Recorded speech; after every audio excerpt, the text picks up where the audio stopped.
Fala pessoal, beleza? Como que vocês estão? Bem-vindos a mais uma aulinha aqui do nosso curso de SQL básico aqui no YouTube. Hoje é a nossa aula de número 5, né? Na nossa aula de hoje, nós vamos aprender a utilizar as subqueries e também a utilizar o having, tá bom? Só relembrando, na aula anterior, o que nós aprendemos? Bastante coisa, né? Nós aprendemos a fazer operações aritméticas entre as colunas, né? Que estava errado, mas é entre as colunas.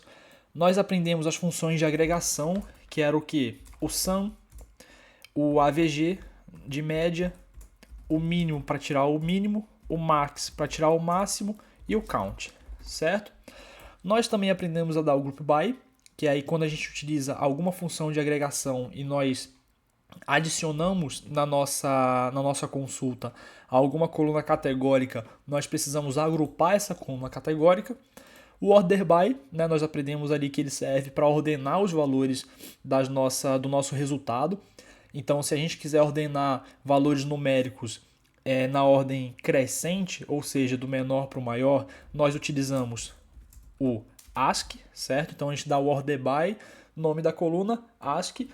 E se a gente quiser ordenar do maior para o menor, ou seja, descendente, a gente ordena desc, certo? E também nós aprendemos o distinct, que basicamente ele pega os valores distintos, as linhas distintas que existem na nossa coluna, correto? Então, essa daqui foi a aula de número 4, certo? Eu vou criar aqui um arquivinho chamado aula5.sql para eu trabalhar em cima dele, porque assim eu mantenho o histórico do que a gente foi aprendendo durante o curso, tá bom? Olha só, hoje nós vamos aprender as subqueries, então subqueries e também o having, certo? Para que serve cada um, né? Basicamente, as subqueries, o having ele resolve um problema que a subquery resolve também, só que de uma forma um pouco mais eficiente e tudo mais, tá? Mas vamos lá.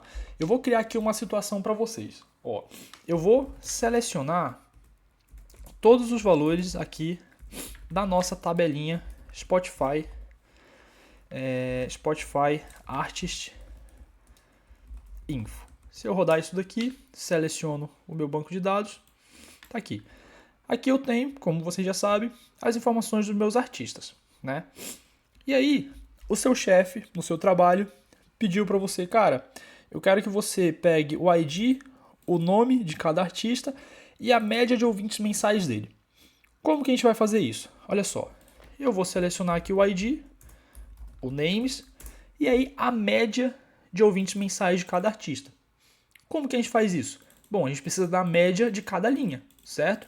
Então, nós utilizamos o AVG, né, que nós aprendemos na aula passada. Então, AVG, que é a média dos ouvintes mensais. E aí, o que eu vou fazer? Eu vou dar um nome para isso daqui. Então, média ouvintes, certo? Se eu rodar isso daqui, vai dar certo? Não vai, né? Aqui o VS Code ele ainda roda, mas ele só me traz o primeiro valor. Outros editores de código não vai rodar, certo? Por que não vai rodar? Bom, eu estou aqui com uma função de agregação e duas colunas aqui que eu chamo de categórica, certo? O que eu preciso fazer? Eu preciso dar o group by. Então, group by IDs e names. Se eu rodar, agora sim. E só um ponto que eu esqueci de explicar na aula anterior, eu posso tanto utilizar o group by aqui indicando o nome da coluna, quanto também indicando a posição. Então, olha só, essa daqui é a minha coluna de número 1 da minha tabela. E essa daqui é a minha coluna de número 2 na minha tabela, certo? Então o que eu posso fazer? Eu posso indicar aqui o group by 1, 2. Se eu rodar, dá o mesmo resultado, tá? Aí você escolhe qual que você acha melhor. Eu gosto de... Quando eu faço queries mais rápidas, só para eu consultar algum valor, eu utilizo só 1 e 2. Mas quando eu faço alguma query que ela vai ficar rodando todos os dias para alimentar algum dashboard, que vai ser uma query importante, eu sempre boto aqui a nomenclatura aqui das colunas, tá? Porque se eu precisar revisitar essa query para fazer algum tipo de manutenção, editar, ou até outras pessoas vão consultar essa query para tomar como base para alguma outra consulta que elas queiram montar, fica mais fácil, tá? Então eu prefiro usar o nome das colunas, certo? Então, beleza. Olha só. Aqui o que acontece? A gente tem todos os artistas, né? E a média de ouvintes mensais deles, certo? E aí, olha só, se a gente quiser ordenar do maior para o menor, o que a gente faz? Order by média ouvintes desk, certo? Se eu fizer isso, beleza, olha só. The Weeknd é o que tem a média de ouvintes maior. Depois Taylor Swift, depois Ariana Grande, Rihanna, Drake, Dua Lipa, Justin Bieber e assim por diante, certo? Beleza. E aí, isso daqui foi o que o seu chefe pediu, né? Mas vamos supor que, deixa eu ver que número que é isso aqui. Isso daqui é 51 milhões, né?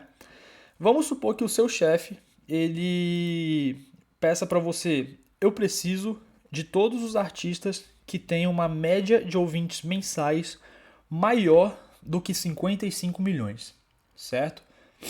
Bom, você não vai fazer isso daqui, pegar, fazer essa query, montar isso daqui, baixar e excluir no Excel, por exemplo, todos os que têm essa média abaixo de 55 milhões, né? Isso não é muito eficiente. Funciona? Funciona. Mas não é muito eficiente e esse exemplo que eu dei, cara, é fácil de fazer no Excel, mas existem casos que não é, certo? E aí, como que a gente resolve isso? Bom, a gente consegue passar um filtro, né? Isso nada mais é do que um filtro. Eu vou filtrar só aqueles que têm a média de ouvintes mensais maior do que 55 milhões, correto? E como que eu filtro? Bom, a gente aprendeu ali na aula de número 3, que é o where, né? O where é o filtro. Então, o que eu vou fazer? Eu vou passar aqui o where, média ouvintes, maior ou igual ao que? 55 milhões. Tá certo? Não. Aí. Maior do que 55 milhões. Se eu rodar isso daqui, erro. Ué, mas eu tô fazendo certo, né? Eu tô filtrando só aqueles que têm a média de ouvintes maior do que 55 milhões. Mas o que aconteceu aqui, pessoal? Vocês concordam comigo? Deixa eu tirar esse filtro aqui. Vocês concordam comigo que esse campo média de ouvintes, ele não existia na minha tabela original, né? Ele não existe aqui na minha Spotify Artist Info, certo? Foi um campo extra que eu criei. E eu criei como? Calculando a média, correto? E aí o que acontece? O where, deixa eu escrever aqui. O where, ele só filtra campos que já existem na minha tabela, certo? Então, o where eu consigo filtrar o nome, eu consigo filtrar o ID, eu consigo filtrar só um valor específico que já existe aqui nessa minha tabela, mas esse campo aqui, ele não existia, né? Ele foi um valor calculado que eu fiz. Então, eu utilizei uma função de agregação para criar esse campo, certo? É um campo calculado que eu criei. Então, com o where, eu não consigo fazer esse tipo de filtro diretamente nessa minha tabela, certo? E é aí que a gente consegue, uma das formas, resolver com as subqueries, tá bom? Vocês concordam comigo que essa minha query aqui, qual que é o resultado dela? É isso daqui, certo? E o resultado dela, que é isso daqui, nada mais é do que uma tabela. Concordam comigo que isso daqui é uma tabela? E aí vocês concordam comigo que nas minhas queries, as tabelas eu sempre boto depois do from, certo? O que é uma subquery? Subquery nada mais é do que eu botar uma query dentro de outra. Por quê? Porque basicamente o resultado de uma query é uma tabela. Então eu consigo utilizar uma query que o resultado dela é uma tabela dentro de algum outro from. Como assim? Olha só. Eu vou dar um espaço aqui, ó, e eu vou fazer outro select, tá? E aí esse outro select eu vou botar aqui um asterisco e vou botar o from. Até aqui nada demais, né? Basicamente a sintaxe padrão do nosso SQL, que é select, as colunas, from. Depois do from, eu boto o quê? Eu boto a minha tabela, né? Só que no caso de subquery, o que vai acontecer? Eu vou botar aqui um parênteses e vou aqui no final dessa minha outra query e adicionar outro parêntese. E aí eu vou só organizar aqui, ó. Se eu clicar,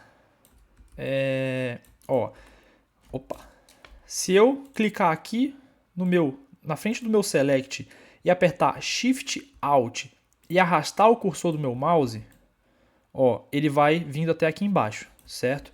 Então eu consigo editar todas essas linhas ao mesmo tempo. E aí eu vou dar um Tab, ó, para organizar a minha query. O que está acontecendo aqui? Vocês concordam comigo que isso daqui, o resultado disso é uma tabela? E aí o resultado dessa query aqui, que é uma tabela, ele vai vir aqui para esse from. Entenderam? Basicamente, eu fiz uma subquery aqui dentro. Eu peguei uma query e adicionei dentro de outra no meu from. O from, o que vem depois do from? Vem a tabela que eu quero selecionar, certo? E o resultado disso daqui é uma tabela. Então, como o resultado disso daqui é uma tabela, esse resultado vai ser a tabela dessa minha outra query. Deu para entender? Se eu rodar isso daqui, não vai mudar nada. Porque, olha só, é o mesmo resultado. Se eu selecionar só o IDs aqui, ó, eu vou selecionar só o IDs dessa minha outra tabela aqui de baixo. Ó. Entenderam? E aí, qual que é o ponto disso daqui? Vocês concordam comigo que a minha média de ouvintes foi um campo calculado, né, que eu usei aqui uma função de agregação, certo? Ele não existia na minha Spotify Artist Info, então por esse motivo eu não conseguia utilizar o where para filtrar ele, correto? Só que agora, o que eu estou fazendo? Vocês concordam comigo que a média de ouvintes já existe nessa minha outra tabela? Então eu posso vir aqui embaixo, ó, e passar where média ouvintes maior ou igual a 50 milhões. Olha só, se eu rodar isso daqui, pronto. Eu não tenho mais os artistas em que eles têm uma média de ouvintes menor do que 50 milhões. Deu para entender? Isso daqui é uma subquery. Dessa forma, eu consigo fazer um campo calculado em uma query e adicionar ele em uma outra query, que aí sim eu consigo utilizar o where, certo? Isso daqui, pessoal, nada mais é do que uma subquery. Eu adiciono uma query dentro de outra, certo? E aí o que acontece? As subqueries eu não utilizo muito, assim. Se for algo mais pontual aqui, beleza, certo? Para você consultar algum número ou alguma coisa. Mas, de novo, se for uma query em que você vai ter que construir para ela ficar rodando diariamente, para ela ficar alimentando um dashboard e dessa forma, eventualmente você vai ter que entrar nela, fazer ajustes, fazer manutenção, vai que algum campo quebre, algum valor quebre, eu não recomendo muito a utilização de subqueries para esse caso. Por quê? Porque qual que é o nosso padrão de leitura? É de cima para baixo, certo? Nós estamos acostumados a ler de cima para baixo. Quando a gente utiliza subqueries, a gente precisa ler de dentro para fora. Por quê? Porque vocês concordam comigo que para eu entender o que está acontecendo nessa query daqui, eu preciso entender primeiro o que acontece nessa query de dentro? Então eu vou olhar aqui primeiro para dentro, para depois entender o que está acontecendo aqui fora. E aí fica mais difícil. A leitura se torna um pouco mais difícil. Nesse caso aqui, é uma subquery simples, né? É uma subquery só com uma query dentro da outra, certo? Mas eu já vi casos, na empresa que eu trabalhava antes, era uma consultoria de marketing, e aí a gente tinha vários clientes, né? E aí eu estava no time de BI em que eu ajudava os nossos clientes a estruturar ali os dashboards, fazer acompanhamento de resultados e analisar ali os resultados, certo? E aí um dos clientes ele tinha montado uma query para alimentar um dashboard dele. E aí quando eu fui ver, era subquery dentro de subquery, dentro de subquery, dentro de subquery. Então era tipo assim, select, os campos, from, aí ele abria aqui uma subquery, dava outro select, então outro select, selecionava aqui os campos, from, e aí abria uma outra subquery,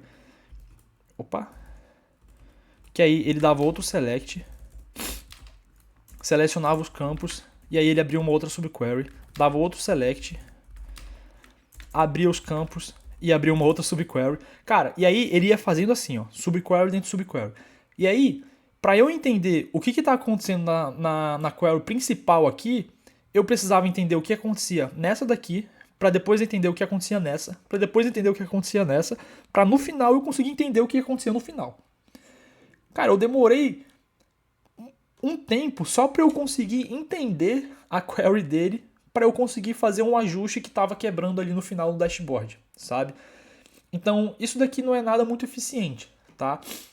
Nesse caso aqui, para subqueries mais simples, que é uma query dentro da outra, é mais tranquilo porque é mais fácil de ler. E você consegue resolver esse problema, tá bom? Mas quando você precisa de várias, aí eu não recomendo muito, tá certo? E aí, aqui a gente conseguiu resolver o nosso problema.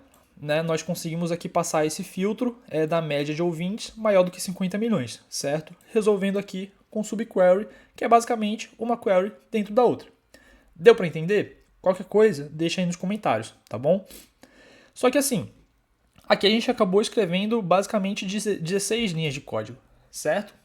Existe uma outra ferramenta em que nós conseguimos fazer exatamente a mesma coisa, só que escrevendo só uma linha a mais, certo? Que é com o having. Como que funciona o having?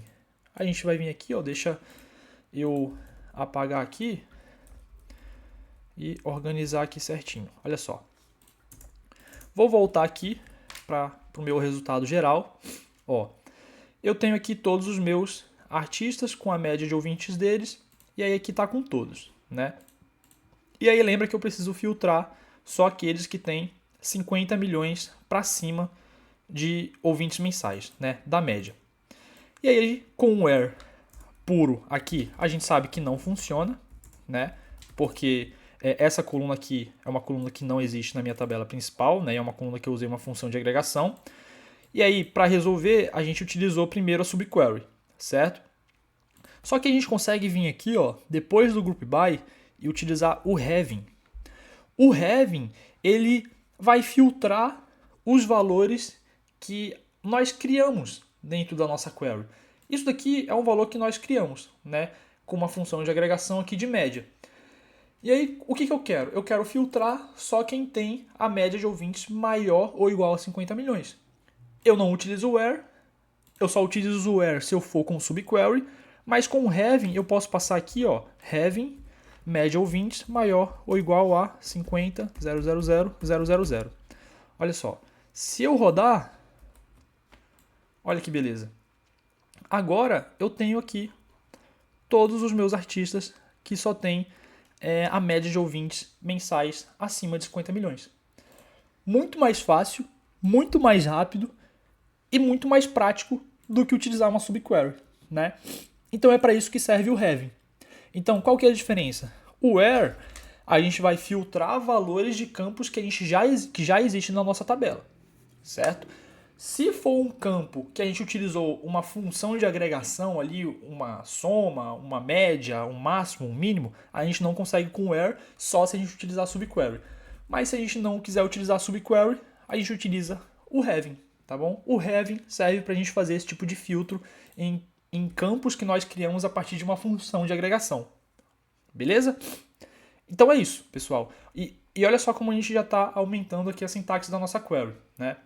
A gente já está aqui com o select, selecionando aqui os campos que a gente quer da nossa tabela, já selecionamos aqui dois campos que já existiam, já criamos aqui uma funçãozinha de agregação, agrupamos as duas colunas categóricas, utilizamos o having para filtrar esses valores que a gente criou aqui a partir dessa função e ordenamos a partir da média de ouvintes mensais de forma decrescente, certo? Ou seja, do maior para o menor, né? Então a gente tinha começado só com um selectzinho simples, né? Que é um select asterisco from a nossa tabela. E aí a gente já está aqui, ó. Basicamente a gente já conheceu quase toda a estrutura da sintaxe do SQL, né? Que é o select. A gente já aprendeu também o where, que nesse caso ele entraria aqui, o group by, o having e o order by, tá bom? Na próxima aula nós vamos aprender os famosos joins, tá? Que é como que a gente cruza uma tabela com a outra, que aí basicamente ele entra aqui, então left join, certo? É isso, espero que vocês tenham gostado. Qualquer dúvida pode deixar aí nos comentários e aí a gente se vê na próxima aula.